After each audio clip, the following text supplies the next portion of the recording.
और अब शुरुआत प्रधानमंत्री नरेंद्र मोदी आज पश्चिम बंगाल के खड़गपुर में करेंगे रैली। बंगाल के बाद असम में चुनावी सभा, झाबुआ में दोपहर 2:30 बजे करेंगे संबोधन। पश्चिम बंगाल की मुख्यमंत्री ममता बनर्जी आज एक के बाद एक 3 रैलियों को करेंगी संबोधित। पहली हल्दिया, दूसरी खेजूरी और तीसरी पंचकुला में जनसभा। वायनाड से कांग्रेस सांसद राहुल गांधी आज भी असम के दौरे पर तिनसुकिया में रिफाइनरी कर्मचारियों से करेंगे मुलाकात। जोरहट में रैली को करेंगे संबोधित। घोषणा पत्र भी करेंगे जारी। आज अमेरिका के रक्षा मंत्री लॉयड ऑस्टिन और राजनाथ सिंह के बीच अहम बातचीत। सुबह 11 बजे विज्ञान भवन में होगी दोनों के बीच बैठक। कल प्रधानमंत्री मोदी से की थी मुलाकात। मध्य प्रदेश कांग्रेस आज लोकतंत्र सम्मान दिवस मनाएगी। दरअसल पिछले साल आज ही के दिन कमलनाथ ने सीएम पद से इस्तीफा दिया था, लिहाजा कांग्रेस आज के दिन को लोकतंत्र सम्मान दिवस के रूप में मनाने का फैसला कर चुकी है। आज प्रदेश भर में कांग्रेस तिरंगा यात्रा निकालकर विरोध प्रदर्शन करेगी। कांग्रेस का आरोप है कि 15 साल बाद जनता ने कांग्रेस को जनाधार दिया था, लेकिन विधायकों की खरीद फरोख्त करके बीजेपी ने सरकार बना ली, जो पूरी तरह से अलोकतांत्रिक था। लोकतंत्र सम्मान दिवस मनाने के साथ ही तिरंगा यात्रा का आयोजन किया जाएगा। वहीं कांग्रेस के लोकतंत्र सम्मान दिवस के जवाब में शिवराज सरकार खुशहाली दिवस मनाएगी। आपको बता दें, सरकार के राज्य आनंद संस्थान की तरफ से सभी जिला कलेक्टरों को निर्देश जारी कर अंतर्राष्ट्रीय खुशहाली दिवस के मौके पर कार्यक्रम आयोजित करने को कहा गया है। कांग्रेस के लोकतंत्र सम्मान दिवस मनाए जाने पर बीजेपी विधायक रामेश्वर शर्मा ने भी हमला बोला। उन्होंने कमलनाथ के कार्यकाल को रावण राज तक बता डाला। रामेश्वर शर्मा ने कहा कि कमलनाथ का राज रावण की तरह दम करने वाला था। रामेश्वर शर्मा ने कहा 20 मार्च को कमलनाथ सरकार का रावण राज्य खत्म हुआ था, लंका जली और राम राज्य शुरू हुआ। इसके साथ ही उन्होंने कहा कि कांग्रेस लोकतंत्र सम्मान दिवस की जगह झूठे वादों के लिए जनता से माफी मांगे। बीजेपी विधायक रामेश्वर शर्मा के कमलनाथ सरकार के कार्यकाल को रावण राज बताने के बाद कांग्रेस नेता भूपेंद्र गुप्ता ने कहा कि प्रदेश में दुशासन हावी है, जगह जगह चीरहरण हो रहे हैं। प्रदेश में बलात्कार, छेड़छाड़ के मामले सामने आ रहे हैं। सरकार के मंत्री के भाई दुशासन की तरह कपड़े निकालने की बात कह रहे हैं। एमपी में कोरोना के बढ़ते ग्राफ पर सरकार सख्त है। भोपाल, इंदौर, जबलपुर में हर रविवार को लॉकडाउन लगाने का फैसला लिया गया है। आने वाले रविवार यानी कि कल पहला लॉकडाउन लगेगा। उसके बाद आगामी आदेश तक हर रविवार को लॉकडाउन रहेगा।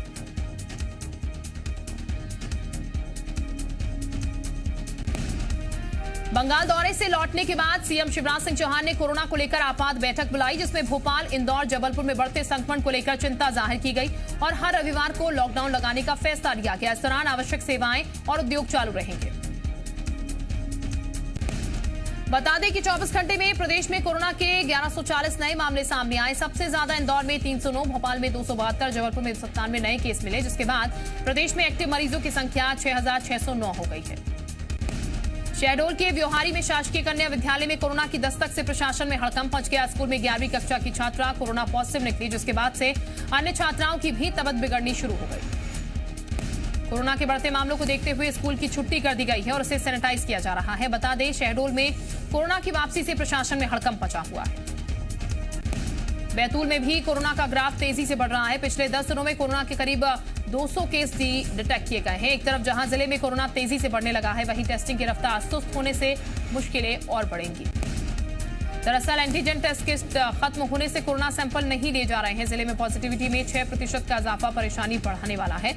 वहीं दूसरी परेशानी महाराष्ट्र सीमा से चोर रास्तों से आ रहे लोगों की भी है। समाजसेवी और व्यापारी प्रशासन के रवैये से नाराज है।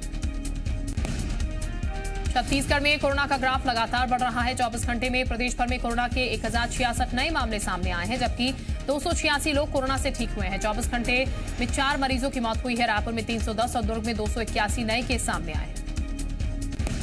छत्तीसगढ़ में बढ़ते कोरोना के मामलों को लेकर सीएम भूपेश बघेल 21 मार्च यानी कि कल समीक्षा बैठक करेंगे। सभी जिलों में कोरोना की समीक्षा बैठक लेने के बाद सीएम बड़ा फैसला ले सकते हैं। कंटेनमेंट जोन बनाने, लॉकडाउन और नाइट कर्फ्यू को लेकर सीएम भूपेश बघेल फैसला ले सकते हैं। खाद्य मंत्री अमरजीत भगत अपने विधानसभा क्षेत्र सीतापुर पहुंचे। इस दौरान वो एक कार्यक्रम में शामिल हुए, लेकिन मास्क को लेकर लापरवाह दिखे।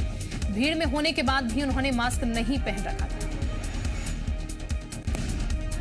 जब उनसे मास्क नहीं पहनने को लेकर सवाल पूछा गया तो उन्होंने कहा कि मुझे इसकी टेंशन नहीं रहती। उन्होंने कहा कि मैं कोशिश करता हूं कि मास्क पहनूं, लेकिन ऐसा हो नहीं पाता। कोरोना के बढ़ते संक्रमण को देखते हुए डिंडौरी में जहां प्रशासन ने धारा 144 लागू करने के आदेश दिए, तो वहीं एक सामाजिक कार्यक्रम के दौरान छत्तीसगढ़ के गृह मंत्री की मौजूदगी में कोरोना गाइडलाइन की जमकर धज्जियां उड़ाई गई। दरअसल स्कूल मैदान में साहू समाज का राष्ट्रीय सम्मेलन था, लेकिन कार्यक्रम में सोशल डिस्टेंसिंग का ध्यान नहीं रखा गया। वहीं जब ताम्रध्वज साहू से धारा 144 लागू होने के बाद भी कार्यक्रम में आयोजन पर सवाल पूछा गया तो वो बिफर पड़े। उन्होंने कहा कि धारा 144 के बारे में उन्हें प्रशासन ने कोई जानकारी नहीं दी है। रायपुर में इस बार की होली फीकी हो सकती है। दुर्ग के बाद रायपुर प्रशासन भी होली पर सख्ती की तैयारी कर रहा है। जिला प्रशासन आज होली को लेकर गाइडलाइन जारी करेगा, जिसमें सार्वजनिक होली महोत्सव पर बैन लगाया जा सकता है।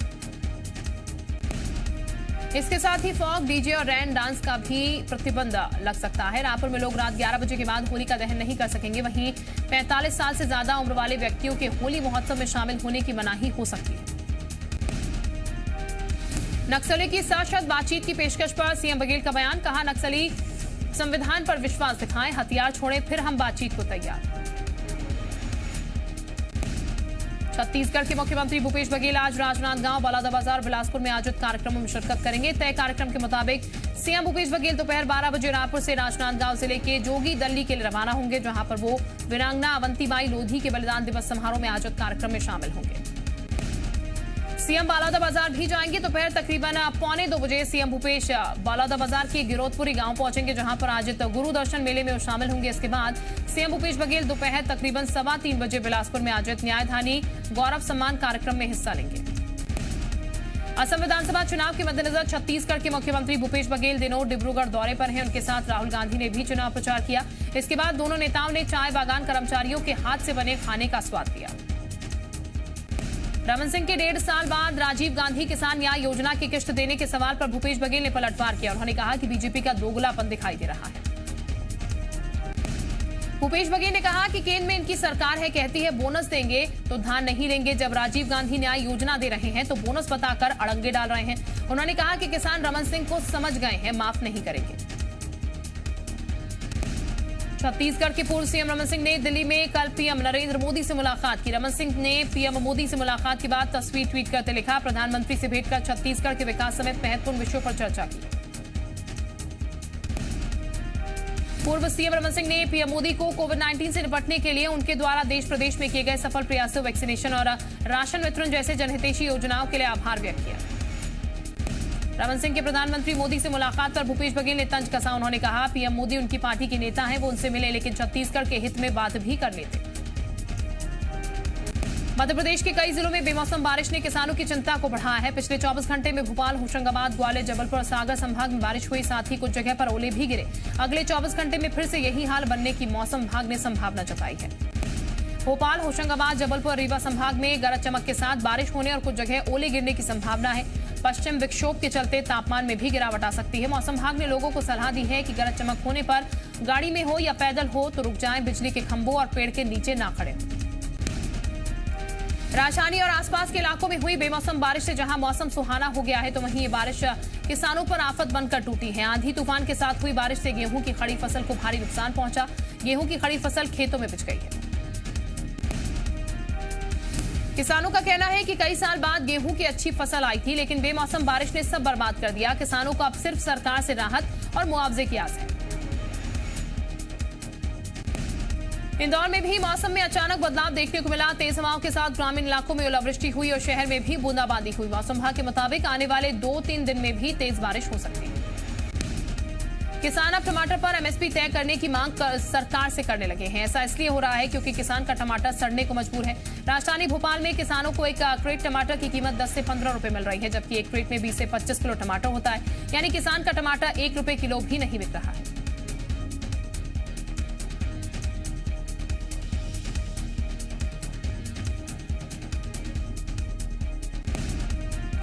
किसान को टमाटर तुड़ाई और टमाटर को बाजार में लाना महंगा पड़ रहा है, इसलिए मजबूर होकर किसानों ने टमाटर को अपने खेत में ही सड़ने के लिए छोड़ दिया है। किसानों के मुताबिक इस बार टमाटर की पैदावार अच्छी हुई है, लेकिन उन्हें टमाटर के सही दाम नहीं मिल रहे हैं।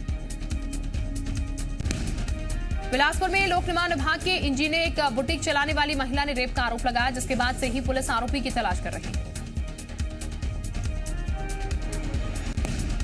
पीड़िता के मुताबिक मामला 2019 का है, जब इंजीनियर ने उसे साड़ी खरीदने के बहाने अपने घर में बुलाया था और उसने पानी बेहोशी की दवा मिलाकर उसके साथ रेप किया। आरोपी शादी का झांसा देकर उसका शारीरिक शोषण करता रहा।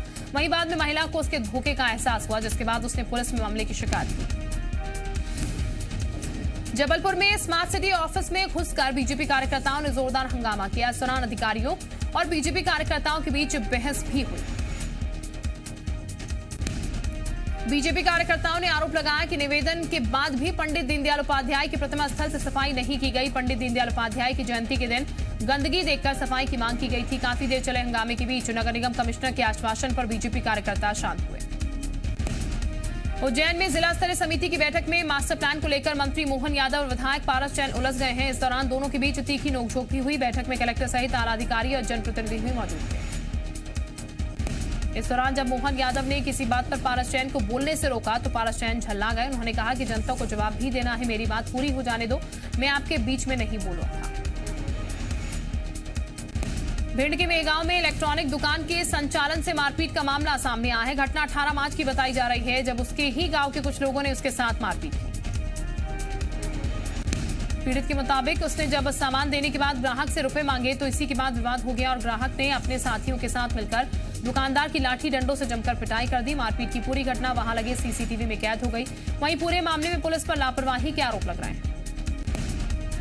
टीकमगढ़ के कटरा बाजार में नाली में टॉयलेट करने को लेकर दो पक्षों में विवाद हो गया, जिसके बाद जमकर लाठी डंडे और धारदार हथियार चले, जिसमें कई लोग बुरी तरीके से घायल हो गए। दोनों गुटों में करीब 10 मिनट तक मारपीट होती रही।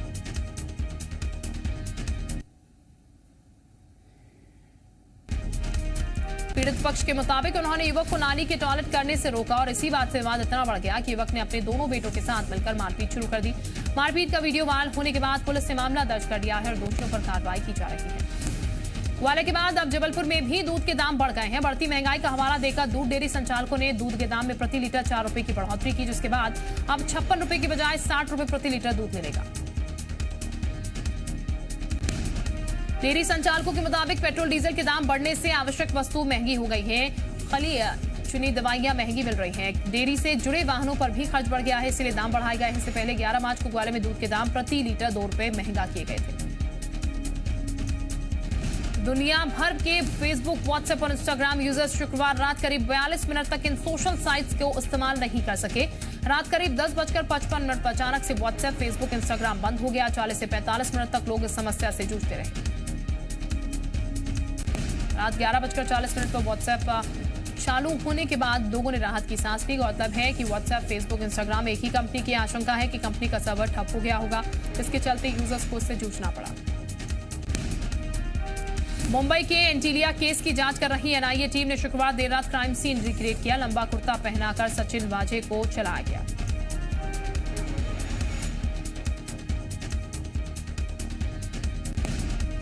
हरियाणा के गुरुग्राम में मंगलवार को मीट की दुकानें बंद करने पर विवाद। ओवैसी ने लोगों के मीट खाने से धार्मिक भावना आहत होने पर उठाया सवाल। कहा, फिर तो शुक्रवार को शराब की दुकान बंद होनी चाहिए।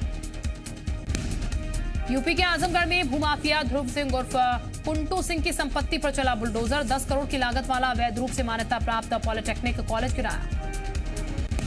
एक बार फिर बांग्लादेश में हिंदुओं के गांव पर हमला। पूर्वोत्तर बांग्लादेश के सिलहट 70 से 80 घरों को तोड़ा गया। फेसबुक पर की गई टिप्पणी के बाद भड़के कट्टरपंथी, 24 संदिग्ध गिरफ्तार। भारत और इंग्लैंड के बीच आज T20 सीरीज का फाइनल मैच। अहमदाबाद के नरेंद्र मोदी स्टेडियम में बिना दर्शकों के होगा मैच।